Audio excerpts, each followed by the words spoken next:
ಹಾ ಸರ್, ನಿಮಗೆ ವರಮಹಾಲಕ್ಷ್ಮಿ ಹಬ್ಬದ ಶುಭಾಶಯಗಳು ನಮ್ಮ ಮಾಧ್ಯಮದ ಕಡೆಯಿಂದ. Thank you so much sir. ಮೊದಲನೇದಾಗಿ ನಾನು ನಿಮ್ಮ ಮನೆ ಹುಡುಗ ಅಜಯ್ ಗೌಡ ಮಾತಾಡ್ತಾ ಇದ್ದೀನಿ.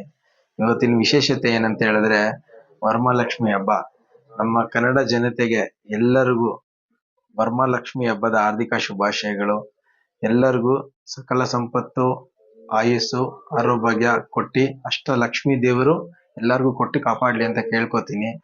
ತುಂಬಾ ಖುಷಿ ಆಗ್ತಿದೆ. ಇವತ್ತು ನಮ್ಮ ಆಫೀಸಲ್ಲಿ ವರಮಹಾಲಕ್ಷ್ಮಿ ಕೂಡಿಸಿ ಪೂಜೆ ಮಾಡಿದ್ವಿ. ಬೆಳಗಿಂದ ಪಕ್ಷಾತೀತವಾಗಿ ಪ್ರತಿಯೊಬ್ಬರು ಎಲ್ಲಾರು ಬಂದು ವಿಶ್ ಮಾಡಿ ತುಂಬಾ ಹೋಗಿದ್ದಾರೆ. ತುಂಬಾ ಖುಷಿ ಆಗ್ತಾ ಇದೆ. ನಾವು ಪ್ರತಿಯೊಬ್ಬರಲ್ಲಿ ಕೇಳ್ಕೊಳ್ಳೋದು ಏನಂತ ಹೇಳಿದ್ರೆ, ಇವತ್ತಿನ ಕಾಲದಲ್ಲಿ ಕಾಸಲ್ಲಿ ಎಲ್ಲಾನು ಕೊಂಡ್ಕೊಳಕ್ ಆಗಲ್ಲ, ಕೆಲವೊಂದು ಪ್ರೀತಿಲಿ ಕೊಂಡ್ಕೊಳಕ್ ಆಗೋದು.